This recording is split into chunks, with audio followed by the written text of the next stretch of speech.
The event will begin shortly. We are waiting for all our guests to join the event. Thank you for your patience.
Hello, everyone. My name is Shubham, and I welcome you all to Kiwi Tech's 808 workshop for startups and entrepreneurs to help them navigate the challenges of starting a business, making it sustainable, and taking it to the next level.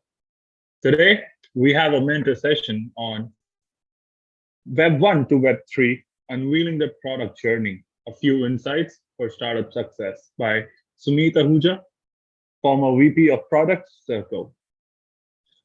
First of all, I am super excited to announce and introduce KiwiTech, a one-of-a-kind innovation ecosystem that's home to 500 plus portfolio startups and 300 plus mentors, all committed to supporting innovators globally.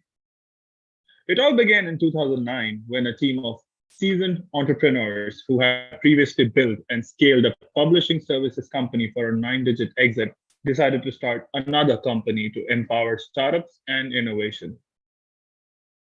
We have recently introduced a referral program at KiwiTech. This program rewards anyone who contributes to fruitful introductions to our company. Over the years, we have built this robust ecosystem of startups with the help of your trust and subsequent referrals. We realize it is time we give due credit to this trust through our referral program incentives. So if you know someone looking for tech development support to scale, join our referral program and follow the mentioned steps shown on your screen, or visit our website at www.kiwitech.com/referral program to learn more. Contribute to our growth journey and earn incentives for your trust in us.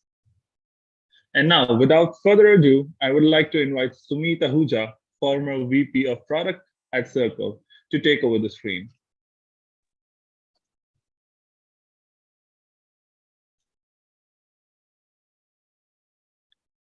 Hi, Sumit. How are you? Hey, Shivam. Thanks for having me here. I appreciate the opportunity. It's my pleasure. The screen is all yours. Awesome. Great. Let me share my screen. Give me just a second here. Sure. Let's get this rolling.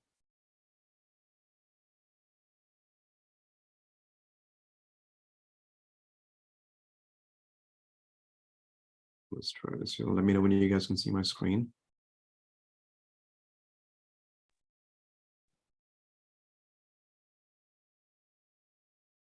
All right, should be coming up about now.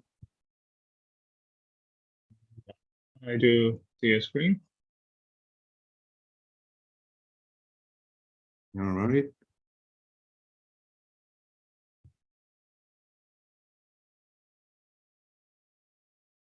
All right, is it clear enough, Shubham? You guys can see it? Yeah, we can.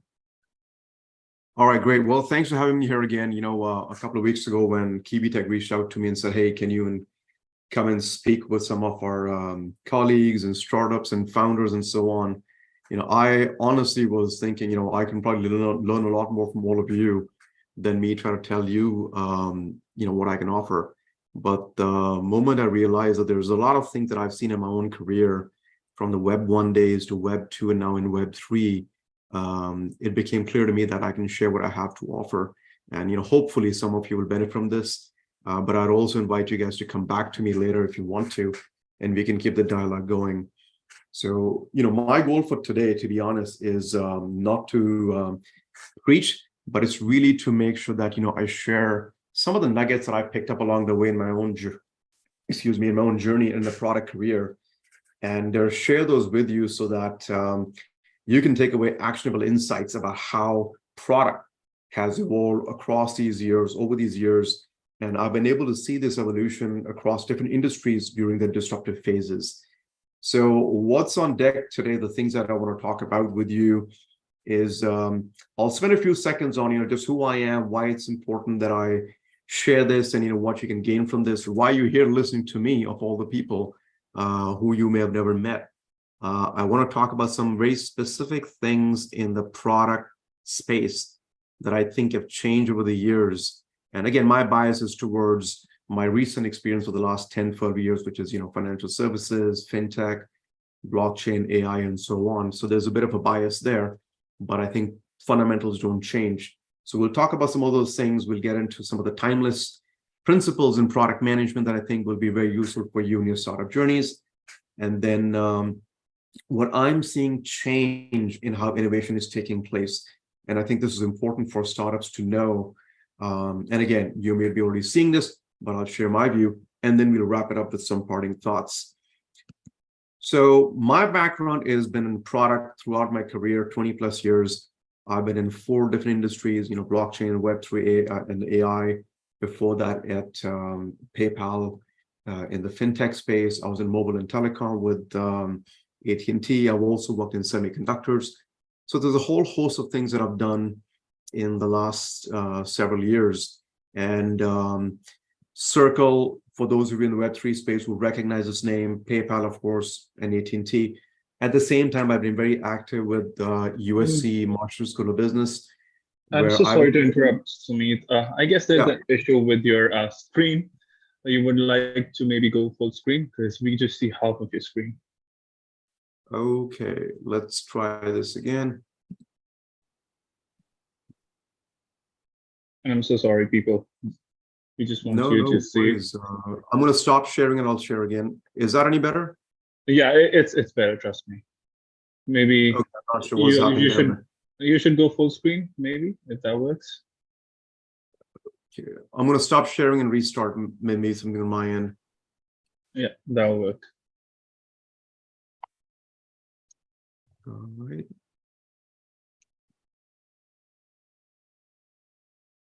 This is all part of product. It's just to fix all of this. All right.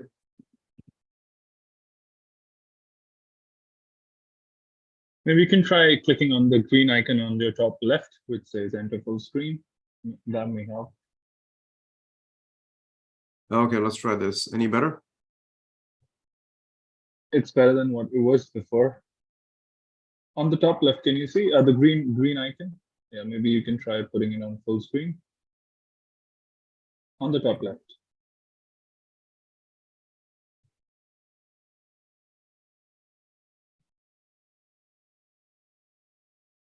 I am not sure why this is going on, to be honest. Certainly, this is better than what it was before.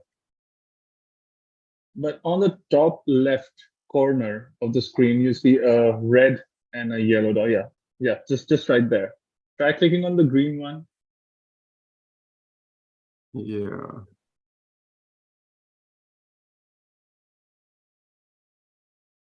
Yes, this is perfect.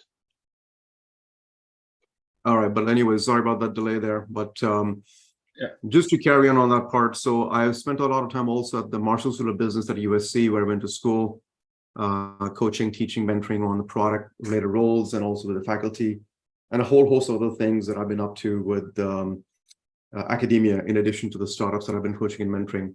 I've also invested in a few startups.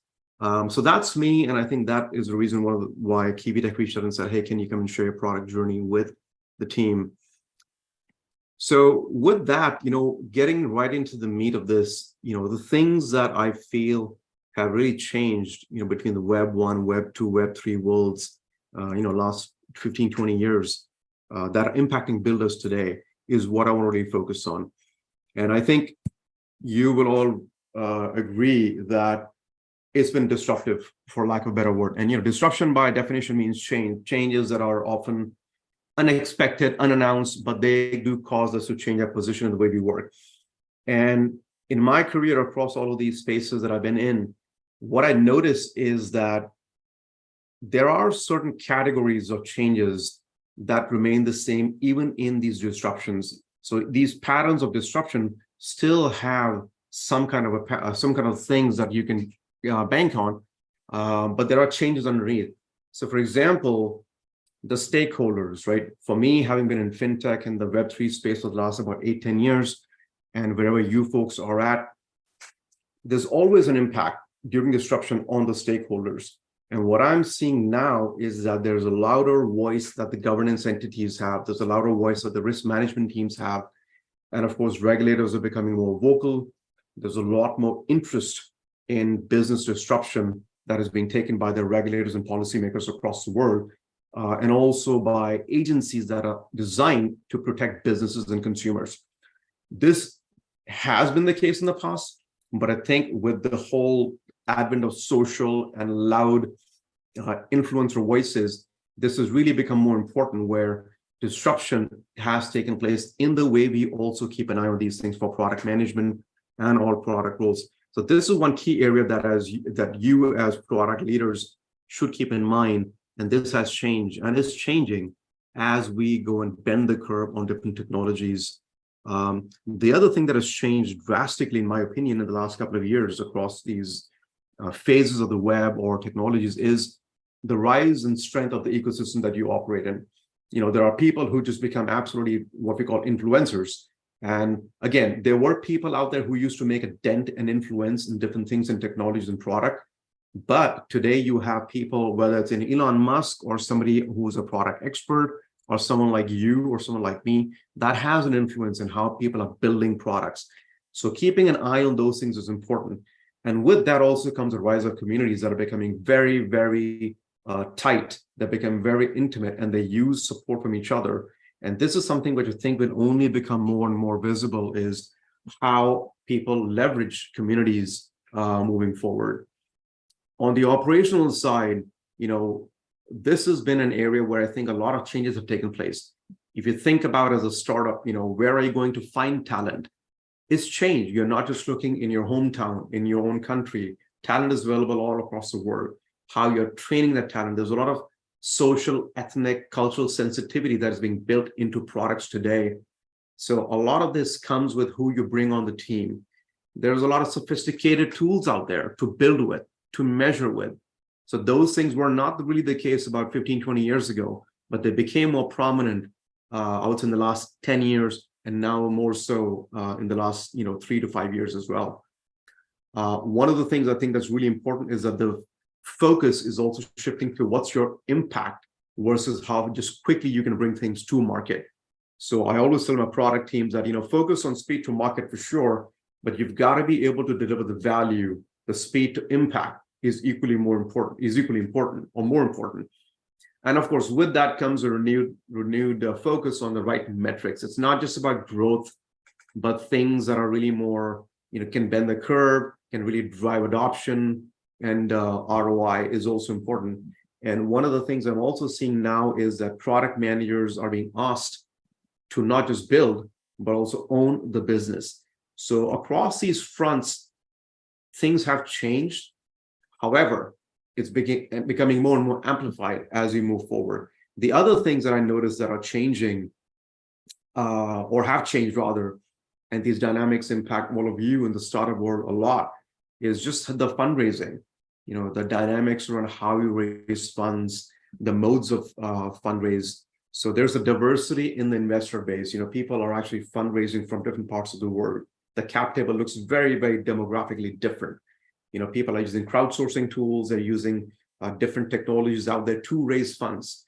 Angel investing has really, really taken a big uptick in the last few years, and it's becoming a pretty prominent, dominant way where startups can actually raise funds early in their careers, early in their journeys.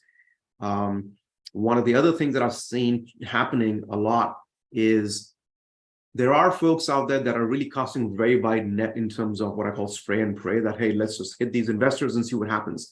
Now, that's a dangerous game to play, because you might bring on people that you really don't want to bring on, and you're required to do a lot of due diligence.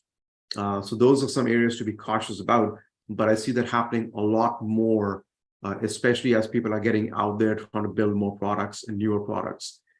And last but not the least, what have I seen change in my product journey in the last few years is just the culture and mindset of people around how they approach an ecosystem, how they think about the strategy to build products, not just in silos, but also in conjunction with their partners and vendors and developers and the influencers and anybody who can be part of that journey with them.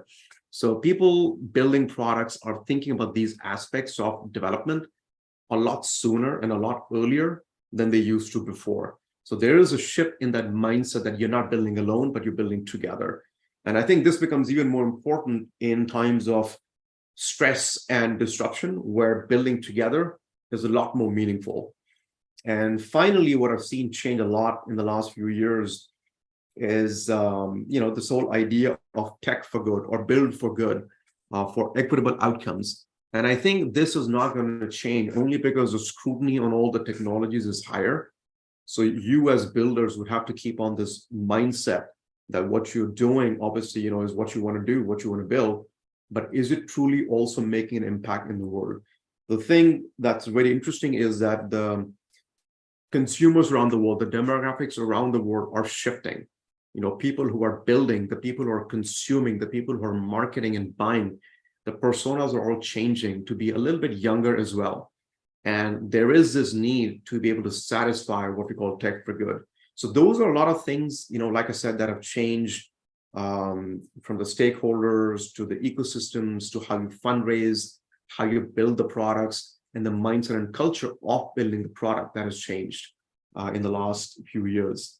And again, there could be a whole host of other things, but I picked out a few of these, which I think will be more dominant, at least from my career standpoint, and hopefully they're useful for you as well.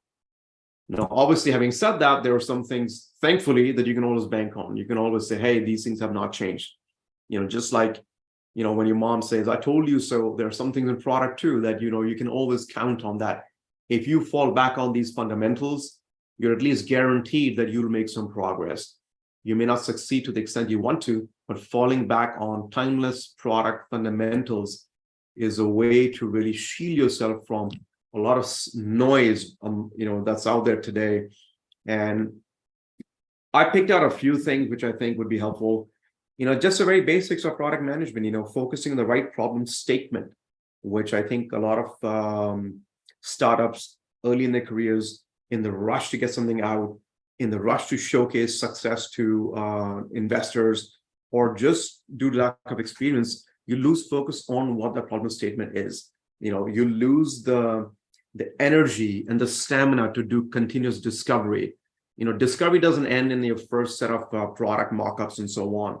It continues even when you've launched your MVP and beyond. It's a journey that must continue even after launch.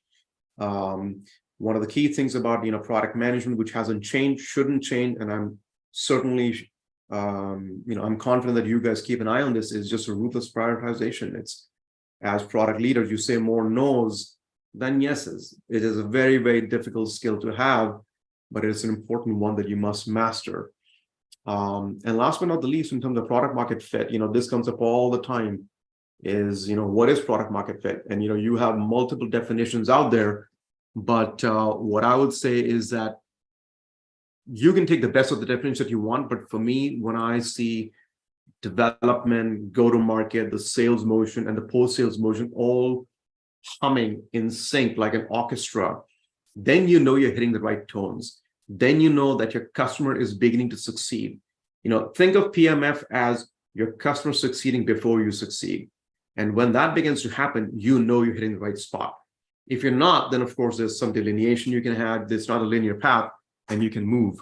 But those fundamentals from a product management standpoint don't change regardless of whether you're doing healthcare, fintech, auto, what have you. The other piece which I think is really important from mastering the fundamentals for product is even the go-to-market piece. It is, who are you serving? Who are you building for? If you are trying to build for everybody, you will build nothing for nobody. So it's very clear. It's very important that you're very clear in your journey, early journey, to be able to segment the right way and be able to do what is asked for that particular segment. And this kind of goes back to what I said earlier, is about being able to deliver that impact and value more than just the speed. And then, of course, on the technical and the operational side, again, keep in mind that what you're doing from a technology standpoint is keeping the engineers and the developers informed of what the market is all about. It's not just about coding. It's also about having these folks know what the market is about. So you're building and selling, but you're supporting the value and not just the technology.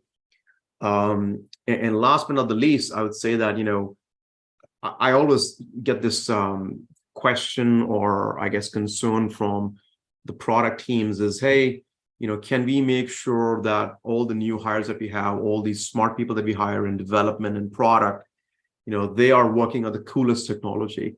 There are things that they want to work on that'll be more forward-looking than be more, embedded in legacy. And I can tell you quite clearly, and this is again my experience also in fintech and being even in blockchain and crypto, is legacy systems are here to stay. for some time till this evolution goes to the next level. So if you have people that you're bringing on board, keep in mind that there are companies, there are entities, there are governments, there are institutions worldwide that are very invested, very embedded in making sure they recoup all investments, all the money they want to get from the legacy systems. That's where a lot of the monetization takes place. You as a startup, you need to keep that in mind as you build the new age technology. It doesn't do any good for you to build a product that's sitting on the shelf, but it's all cool and sexy, but it cannot integrate back with some of the stacks that are older than yours, right? Because that's where the plumbing becomes more important. So just keep that in mind, that as you build, as you support, as you even hire people, that you make sure that you have the mindset that, yes, I'm building the cool things, but fundamentally, you have to make sure that things are connected even to something that was older, which is why I say that, legacy systems are going to persist, but as you build your APIs and integrations and so on, be cognizant of the fact that you'll succeed when you make the ecosystem around you, including legacy, also succeed. So those fundamentals, I think, are extremely important, regardless of the industry you're in. And a couple of other things that I think are important to call out, again, for me, their fundamentals is, you have to have the belief that the way you grow your business, the way you grow your startup, you all have great experiences. You have a wealth of aptitude and attitude and the right, product chops and intellectual chops.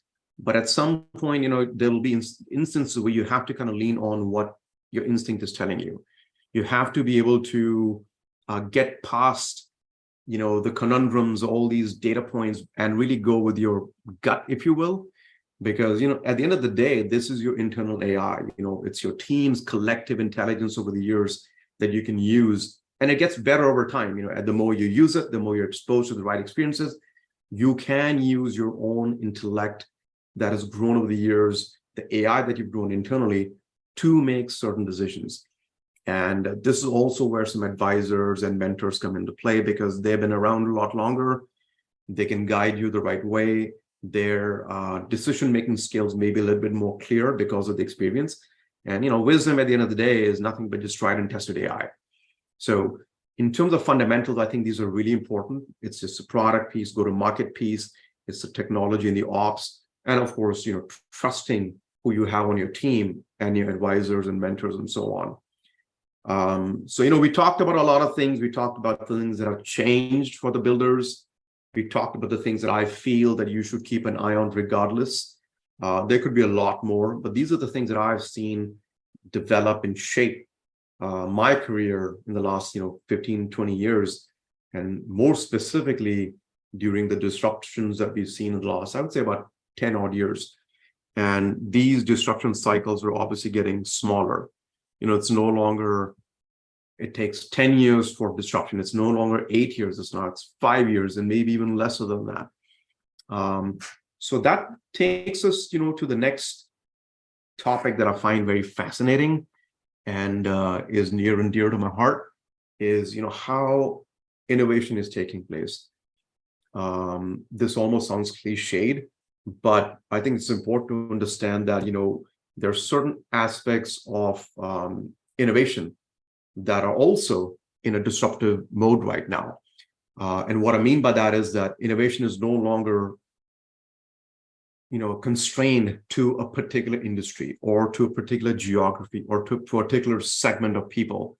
If you look around, I'm sure that the pace is insane. The amount of information that's coming our way, talking about new things being developed, is crazy. There's a furious pace of innovation. And I just love this. It's really important for startups to embrace this.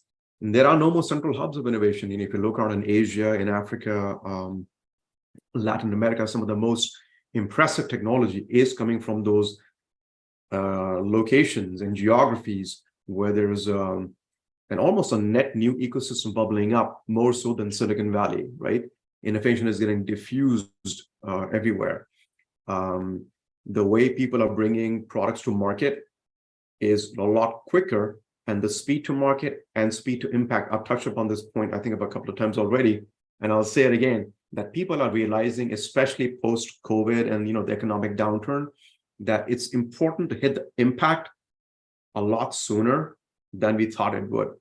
When we had the gravy train going on with all the economy riding high, you could bring products to market, they would get consumed. There was a market, there was an appetite, there was funding to grow.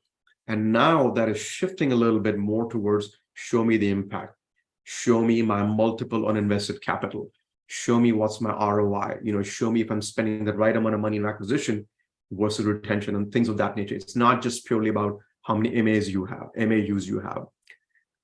The other fascinating thing in the innovation space is there is this propensity to collaborate, and it's only increasing. I always find this to be quite heartwarming, that there is that almost like a brotherhood developing an ecosystem where people are reaching out and saying, yep, I'm building this, what are you building? Let's do it together, and let's see what we can learn and circumvent together, right?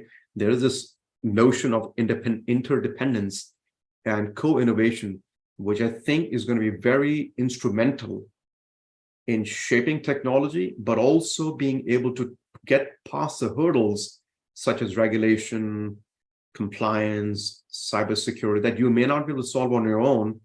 But if you co-innovate, you will be able to get better ideas of how you get past those hurdles as well.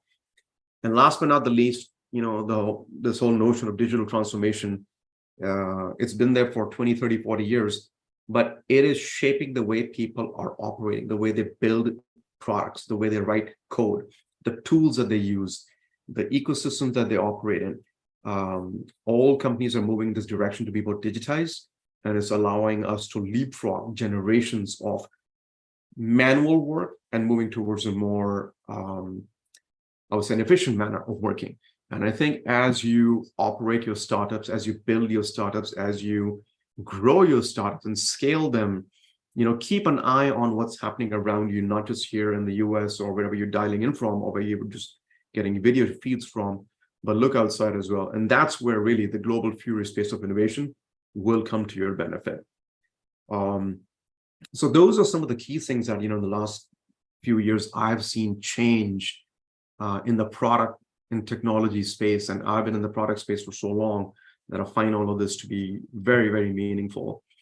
So my parting thoughts for you, as builders, students, corporates, legacy institutions, enthusiasts, whoever you are, is that, if you're in a product career, if you're in a product journey, if you're in that space where you're building products, just realize what I said earlier, that disruption is happening faster than you can control.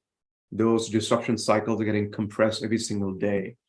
It's not in your control. You cannot control strategy that's shipping up maybe a couple of levels above you, or in competition that's around you.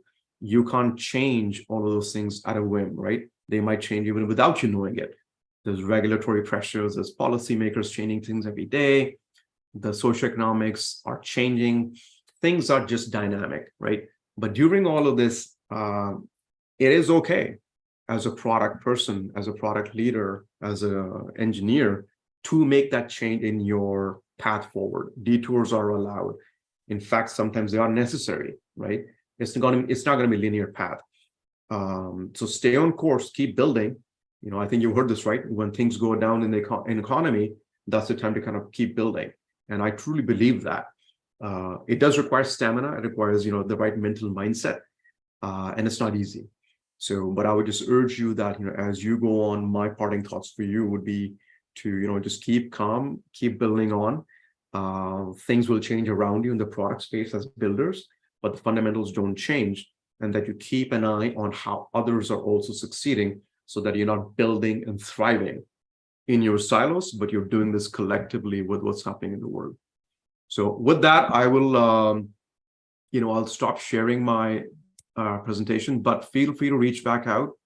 I'm easy to find, just connect with me. And if we can continue the dialogue, I'm happy to help any which way I can. And we just take it forward.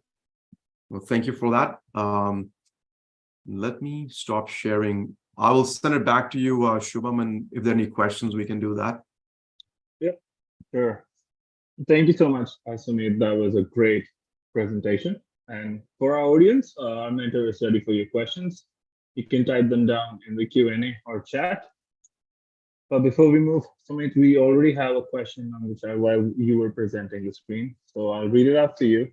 It says, Mhm. with the potential for cross-chain composability, startups face the challenge of ensuring the security and reliability of third-party integrations.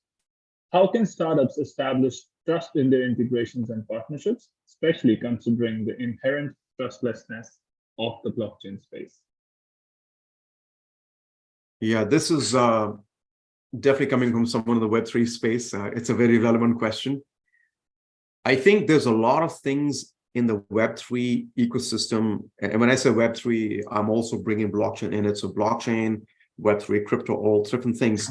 But we don't know what we don't know. And just like any other technology in the phases we talked about, Web1, Web2, Web3, just back in the day when the internet was being first formed, people were not trusting the infrastructure. They were not trusting the data flow between entities and vendors and customers and so on.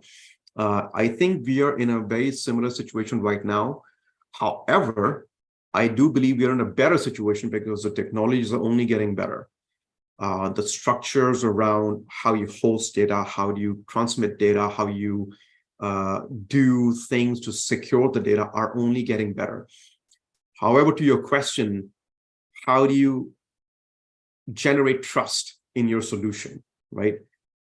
I think nothing succeeds like success, to be honest. And I'm a firm believer that, if you can be out there with proof points, if you can be out there with, well, let's call them POCs or, partnerships with some well-known entities, or even if they're not the largest enterprises in the world, but you've got to be able to show and tell, right? Versus just telling and then showing.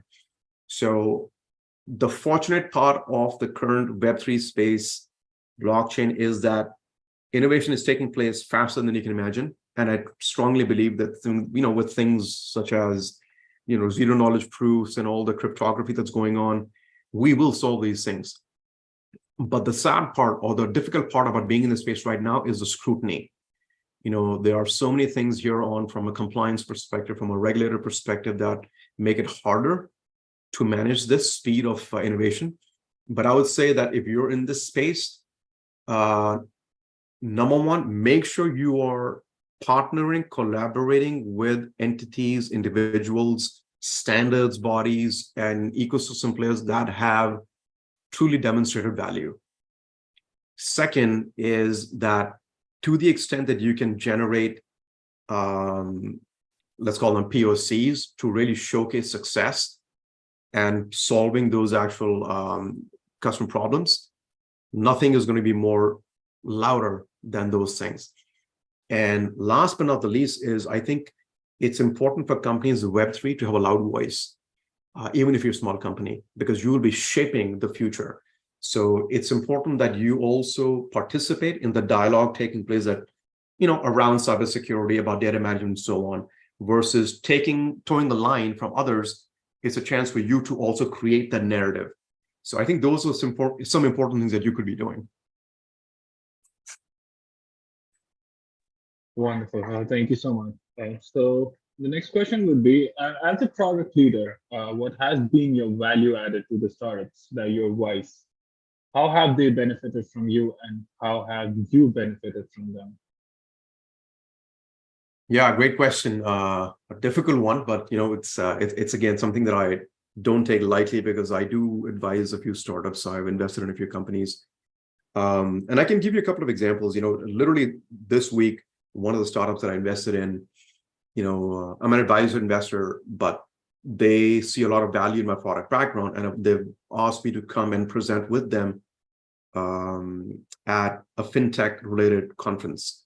Now, typically, you will not be doing this, but I think the value that I bring to the companies that I am advising, and again, I'm not the guy who knows it all, but it is my product sense. It is my ability to filter through the noise and help them prioritize and also stay focused on what to be building. How do you get past that clutter of, these are different features, these are the things. is to really reason through the 5 whys, why, to get down to the root cause of what you want to do. So it's really about my product abilities. It's also my network is pretty strong. So it's about me being able to connect the ecosystem to these companies is equally important, not just my product sense, but it's also my network. It's my ability to connect them. And the last thing I would say is that, what I've been able to deliver to a lot of these companies is my, I guess, embedding the right cultural mindset to be in a learning mode constantly. It is really important that, companies, young, big and small, remain in that. So the longer you stay on as a company's advisor, the more you see their growth, but you always call them back and say, hey, let's not lose sight of all of these basic fundamentals around having that learning mindset. So it's really my product abilities that I've had over the last 20 years. It's my network and my ecosystem strength. And it's also bringing the right culture into the company, especially when you begin to scale and hire people. So that's what I offer to a lot of these companies. And in the process, they've been able to revise roadmaps. They've been able to bring on some good hires. They've been able to get some right connections into the right ecosystems and right companies to build and sign deals. So it's a symbiotic relationship that I have. Wonderful. So we have another question in the Q&A. So this is regarding the first question we had. So of this question, would it be wise to observe the tried and true innovations of third-party integrations related to the market share and other observed, trusted, tried and true companies related to the product in Web3, trusting the respective considered integration into a project? So let me make sure I understand the question. The question is more about, should we be paying attention to, what's tried and tested and out there from large companies versus the newer sets of companies and the work that they're doing, and what's really the validation point? What's a proof point for success, right? Yes. The question is also in the Q&A. If you want, I can read it out to you again. Okay. Yeah, if you could. Yeah, sure. So would it be wise to observe the tried and true innovations of third-party integrations relative to the market share and other observed, trusted, tried and true companies related to products in Web3, trusting their respective considered integrations into a project? I guess you understood the question correctly the first time. So that's the question. Yeah, look, if you start going into things like market share, yes, there's some value in it. Companies don't get market share just out of nothing. There's got to be some value in it. But I would say that, it's a combination of looking at, who is making the most impact. Now, impact sometimes can be coming even without having that significant market share, right? So as you look back and see, who is succeeding, who is actually solving problems, who is actually being able to, take these difficult issues around, let's say, security and, proof points that you're looking for.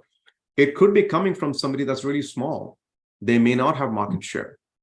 And this goes back to what I said earlier. It is important that you look even outside of the large enterprises. You look also outside into the global world to see who is actually solving that problem. The integrations that are working, they may not be coming from some of the larger entities, right? So while market share is a good indicator of scale, it may not necessarily be a good indicator of the effectiveness of a solution to some extent. So you have to kind of balance both and see where are you getting most of your validation for your solution, for your technology. So this is where being also involved in things that are more, I would say, more academic, more standards oriented, more shaping the technology also become important, because you might be getting some of these validations and proof points and, ideation coming from places that are much smaller. But at the same time, if tomorrow, you've got some of the larger companies that are in this space showcasing this in a louder voice, with more integrations, with bigger brand names and logos, there is reason to believe that there's some value there too. So I would say that keep an eye on both, not just falling for, the market share. You got to have counter metrics as well. Wonderful. Thank you so much for answering that. And another question would be, what attributes do you think are most critical for success for product managers in startups or for those building products in a startup? Oh boy.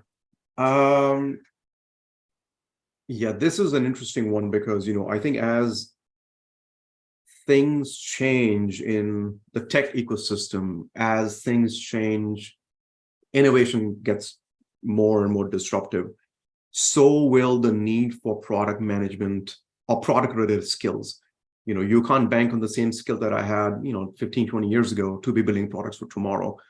So what I look for, when I build my teams, product teams specifically, there's a couple of things.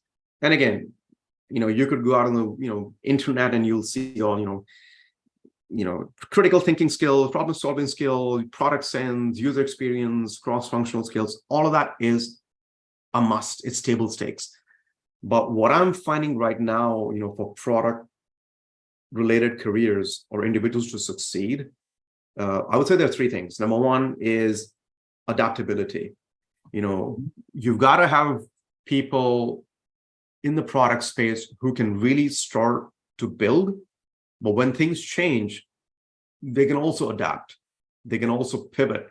I always tell this to my teams that, don't get emotionally married to a solution, right? Because that's a very, very difficult place to get out of.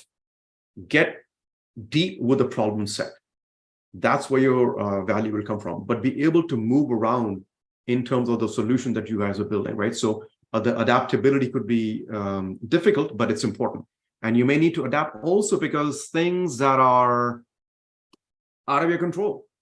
If tomorrow some competitor changes something and you have to adapt your solution, you have to, right? So product managers, in fact, product individuals need to be adapting quickly. So that's one. The second thing I would say is, and this is going to sound cliched, is to be, really customer and value centered.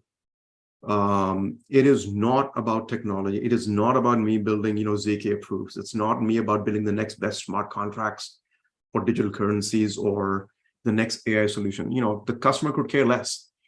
It is about, are you delivering value? It's the whole speed to impact versus speed to market of a product mindset that I have, which I encourage you to have. So product folks need to have that customer value mindedness more so than a solution mindedness. And I see that. I check for that when I bring product folks onto the teams. And the last thing I would say is for people in product careers, folks on the call, on video, you're probably in some flavor of AI or, Web3 or cloud or social or whatever you're doing. I think I would be probably just, crazy to say that you can do it all alone. You cannot, right? So for product people, it's really important that you understand the value of the ecosystem. It is no longer about me, Mr. Product Manager, or my next best friend across the aisle, Mr. Engineer, or whoever, right?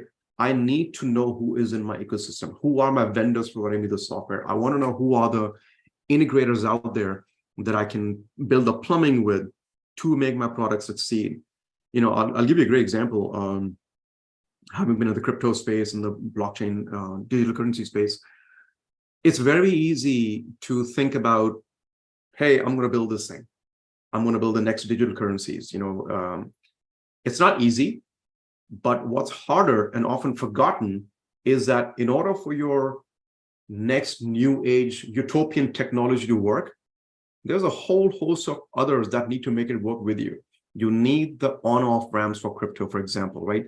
You can build all you want, but if I can't access something or get access out of it and exit, it's not going to work. This is where you have to have the plumbing back with the large financial institutions, the large banks, the ERP companies, and so on. So it's really important that as a product manager, you're not just thinking about the solution that you're building for your problem set, but also what's the next layer out in the ecosystem. So those are the things I look for, and I think will help the next wave of PMs succeed. Wonderful. Thank you so much for answering that. And to answer the previous question you answered, we have a response for you which says perfect answer that helped the guy tremendously. So thank you so much for answering that, Sumit. So we have another Sure. question in the Q&A. It says, Mhm.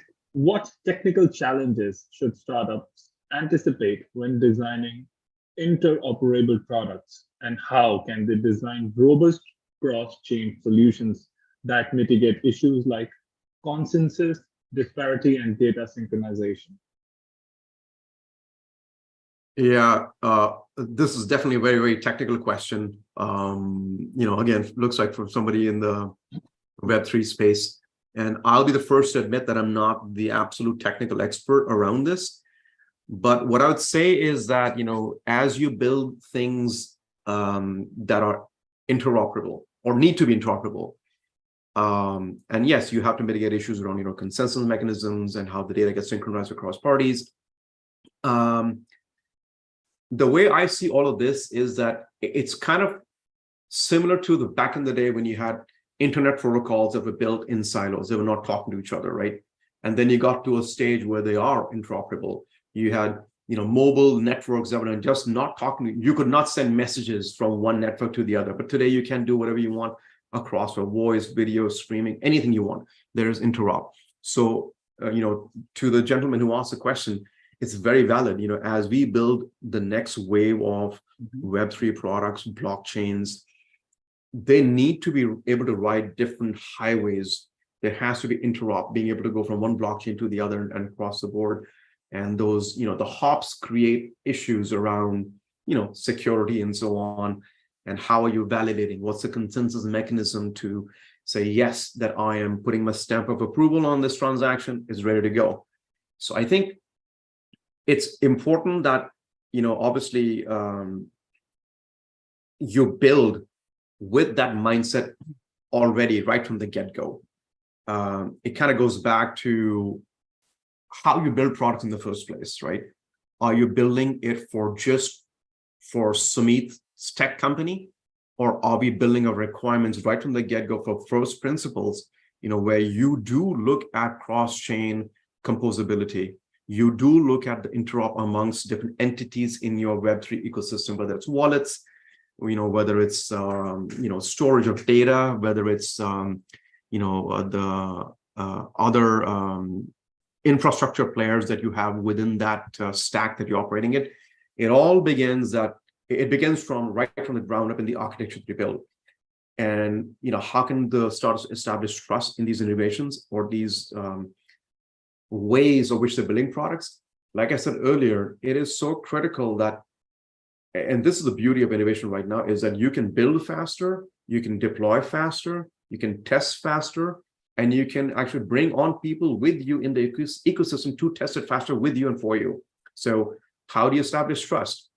Trust is basic. Trust doesn't come just from a solution, right? Trust also comes from human nature. It comes from me being able to show you that I've done what you wanted me to do and it's working for you as well. So as you build these solutions in the Web3 space for interop, composability, and so on, I think it's really important that you build with others who you're trying to build this trust with. Do not build in silos. Do not build with interop and intercomposability as an afterthought. If you're bringing on people right now into your teams on the product side that are thinking about these topics after, then it's too late, right? Your PMF is going to come from being able to solve these issues up front, right?